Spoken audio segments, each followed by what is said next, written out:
مکہ مکرمہ میں سیدنا امام عالی مقام کے قیام کی جب اطلاع اہل کوفہ کو ملی تو انہوں نے خط پر خط بھیجنا شروع کیا اور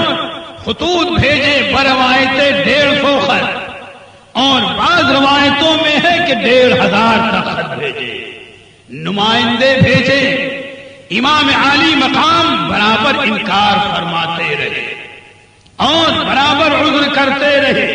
اہل کوفہ کا اصرار بڑھتا رہا۔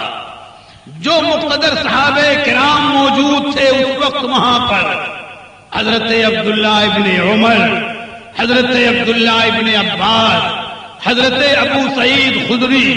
حضرت عبداللہ ابن زبیر اور دوسرے صحابہ برابر یہی مشورہ دیتے رہے کہ امام آپ مکہ مکرمہ چھوڑ کر کوفہ تشریف نہ لے جائیں، یہاں تک کہ کوفیوں نے نمائندے بھیجے، اپنے وفد بھیجا، اور جب ان کا اصرار حد سے زیادہ بڑھ گیا کہ یزید ہم پر ظلم کر رہا ہے، یزید بدکاری اور برائیوں میں مبتلا ہے، آپ تشریف لے آئیں، ہم آپ کے ہاتھ پر بیعت کر کے اور یزید کا مقابلہ کریں گے۔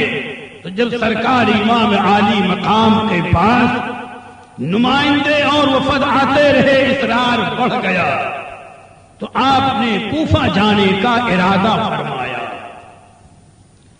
تمامی صحابہ اور مقتدر ہستیوں نے سرکار امام عالی مقام سے عرض کیا، حضور ان کا بھروسہ نہیں، لیکن امام عالی مقام کا جواب کہ میں بھی جانتا ہوں کہ یہ قابل اعتماد نہیں ہے، ان کے وعدوں پر بھروسہ نہیں کیا جا سکتا، لیکن اب منزل میرے سامنے یہ ہے کہ کل اگر میں اب نہیں جاتا میں تو میدان قیامت میں ہو سکتا ہے کہ یہ میرا دامن پکڑ لے اور نانا جان کی بارگاہ میں یہ میری شکایت کریں کہ یا رسول اللہ میں نے آپ کے نواسے امام حسین کو بلانا چاہا، اگر یہ آ گئے ہوتے تو ہم ان کے ہاتھ پر بیعت کر کے ان کو خلیفہ مان کر کے یزید کے ظلم و زیادتی کا مقابلہ کرتے، لیکن جب یہ نہیں آئے تو بغیر امیر کے ہم مقابلہ کیسے کرتے؟ لہذا اے صحابہ کرام مجھے بھی خطرہ ہے، ان کے وعدوں پر بھروسہ نہیں، لیکن قیامت کے دن کو اس شرمندگی سے بچنے کے لیے یہ گوارا ہے کہ یہ بے وفائی کر جائیں، مجھے دشت غربت اور بے کسی کے عالم میں سر کٹانا پڑے، خانوادہ لٹانا پڑے، یہ گوارا ہے، لیکن نانا جان کی بارگاہ کی شرمندگی یہ گوارا ہے۔ یہ سرکار امام عالی مقام کا جواب تھا۔ پھر ان صحابہ کرام نے مشورتاً عرض کیا، اے نواسے رسول اگر آپ نے جانا ہی طے کر لیا ہے تو ہم نہیں روکتے، مگر ایک مشورہ پہلے ہمارا یہ ہے، اسے آپ مان لیں کہ پہلے اپنی جانب سے کسی کو اپنا نمائندہ بنا کر کے آپ کوفہ بھیج دیں، وہ جائیں، حالات کا جائزہ لیں، حالات کو سمجھیں، اور جب ان کی طرف سے یقینی اطلاع آ جائے، آپ کو اطمینان ہو جائے، پھر آپ سفر کریں، ہمیں اعتراض نہ ہوگا۔ سرکار امام عالی مقام نے فرمایا کہ یہ مشورہ قابل قبول ہے، چنانچہ حضرت امام مسلم کو آپ نے بلایا اور فرمایا کہ میں اپنا نائب اور نمائندہ بنا کر کے آپ کو بھیجتا ہوں کہ آپ شہر کوفہ تشریف لے جائیں، حالات کو دیکھیں، سمجھیں، اگر آپ کو اطمینان ہو جائے کہ اہل کوفہ وفاداری کا ثبوت دیں گے تو آپ ہمیں اطلاع دیں، میں بھی آ جاؤں گا۔ امام مسلم روانہ ہو گئے۔ یہ سیدنا امام حسین کے چچازاد بھائی ہیں، حضرت علی مرتضی کے ایک بھائی تھے جن کا نام عقیل تھا، انہی حضرت عقیل کے صاحبزادے امام مسلم ہیں۔ ان کو آپ نے روانہ کر دیا، اور جس وقت حضرت امام مسلم جانب کوفہ روانہ ہوئے تو آپ کے ساتھ آپ کے دو صاحبزادے تھے۔ علماء سیر نے بیان کیا کہ بڑے صاحبزادے کا نام ابراہیم، جن کی عمر شریف کم و بیش 8 سال کی تھی، اور دوسرے چھوٹے صاحبزادے کا نام محمد تھا،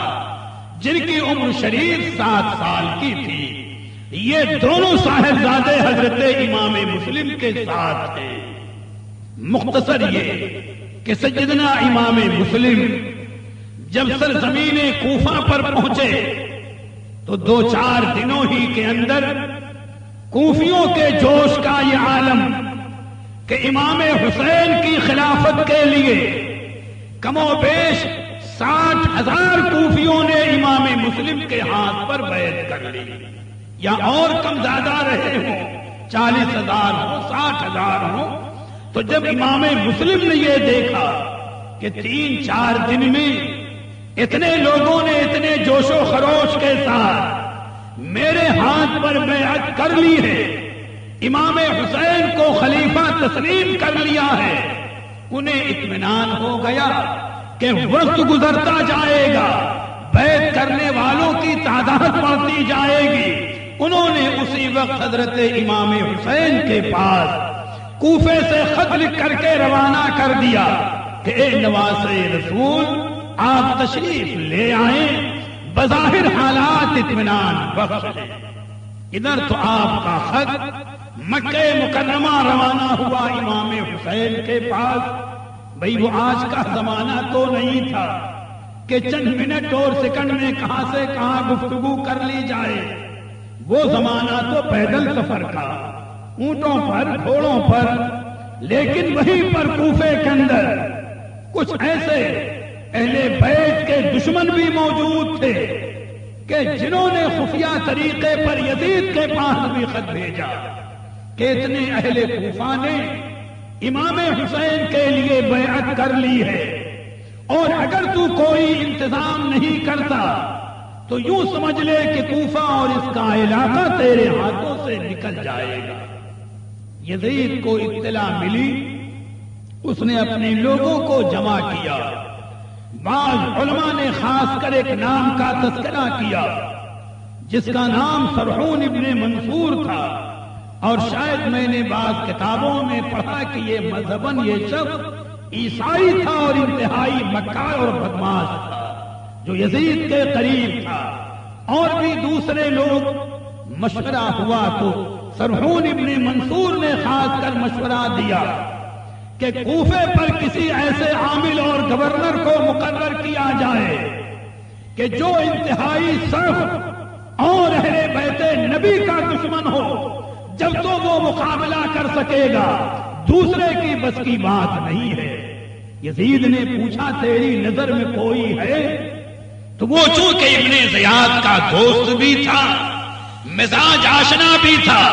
اس نے کہا عبید اللہ ابن زیاد سے بہتر دوسرا کوئی نظر نہیں آتا۔ اور غالباً ابن زیاد اس وقت بصرہ کا گورنر تھا۔ یزید نے اس کو پیغام دیا تفصیلاً، اگر واقعات ہو تو کئی دن چاہیے۔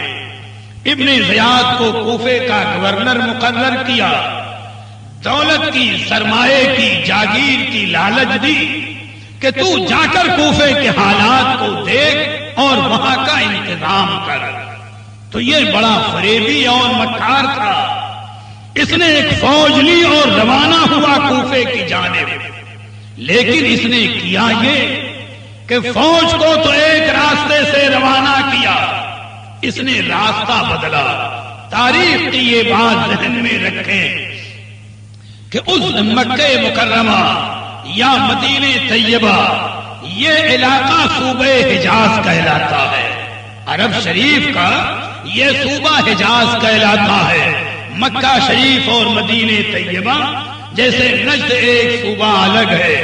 ایسے ہی یہ صوبہ حجاز کہلاتا ہے۔ تو حجازی لوگوں کا اور خاص اہل بیت کا لباس اس زمانے میں جدا گانا تھا۔ اہل بیت اپنے امتیاز کے لیے،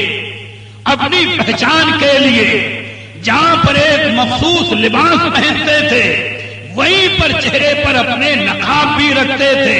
تاکہ جدھر سے گزرے لوگ پہچان لیں کہ یہ کسی عام گھرانے کے آدمی نہیں ہے، یہ اہل بیت نبی میں سے۔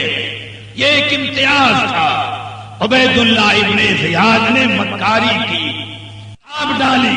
تاکہ لوگ دھوکے میں آ جائیں کہ یہ عبید اللہ ابن زیاد نہیں ہے، یہ اہل بیت میں سے کوئی ایک فرد ہے۔ اور اس نے یہ بھی سوچا کہ چونکہ امام مسلم کے خط کی بنیاد پر امام حسین مکہ مکرمہ سے روانہ ہو چکے ہوں گے، جاسوس لگا دیے تھے حالات کو سمجھنے کے لیے، تو اس نے سوچا کہ میں حجازی لباس میں جب شہر کوفہ میں داخل ہوں گا تو لوگ مجھے پہچان نہ پائیں گے، اور ترکیب یہ کی کہ کوفے میں ایسے وقت میں داخل ہو کہ رات کا اندھیرا ہو چکا ہو، لباس سے لوگ دھوکا کھا جائیں اور مجھے امام حسین سمجھ کر کے وہ کوفے کے دارالعمارت تک جانے کا موقع دے۔ یہ مکاری اس کی تھی۔